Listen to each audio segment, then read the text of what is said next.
This is Gotmix.net. We're here live. We deal with a lot of young kids, man. A lot of young kids don't know your story, man. If you can talk about some of those great days with old Jason Bell and some of those other guys, man. Jason Bell, UCLA days.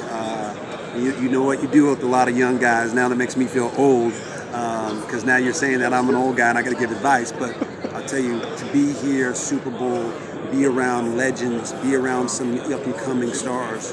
What I get excited about is greatness and winners. And you see it in the eyes of these elite athletes. And when you talk to them, some guys have it, some guys don't. And when you spend time to hear about what motivates them, what drives them, what pushes them to excel at the highest levels, man, it's phenomenal. And I get inspired. So I will say this to all the young guys. You know, people talk about what knowing your why is. It's beyond that.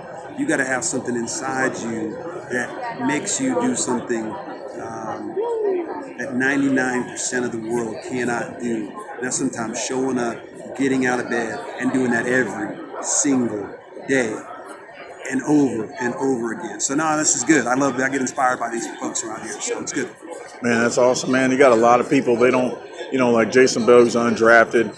A lot of kids, they get caught up in the hype. What advice would you give some of those kids where they get drafted at, or if they don't get drafted? I will say this, the stats don't lie. There are more people in the NFL that are drafted on the second day and undrafted than the first day. Right? Why? Because you're hungry. You got a chip on your shoulder. You got to use that as motivation. Right? And so I think that having a father that was drafted on the first day, it's a Hall of Famer, and seeing his success in Ronnie Lott, I was fortunate to have a mentor. I was undrafted.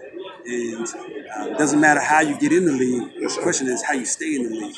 Right? And you stay in the league by preparation, being a professional, being a leader, and being willing to wake up and show up and raise your hand and say, no, I'm going to do the dirty work. I'm going to do the dirty work. And you have to do it every day.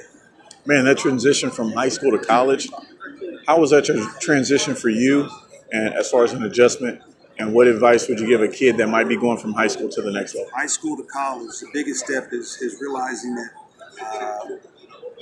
now it's not just sport, it's not just about football, it's not just about the X's and O's, it's not just about weightlifting and your nutrition. It's also about the classroom. It's also about life management and your personal life and going out and having fun and trying to learn how to balance that all, time management. So the responsibilities now go to another level. To whom much is given, much is required.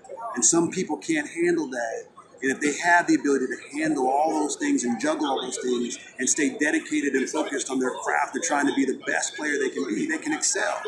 But what happens is those distractions and temptations and pressures can derail you. And so going to that next level, the biggest step is trying to manage all that. If you can do it, you give yourself a chance. That's awesome. State your name for the camera. Ryan Nece. Let them know you just got mixed. You just got mixed.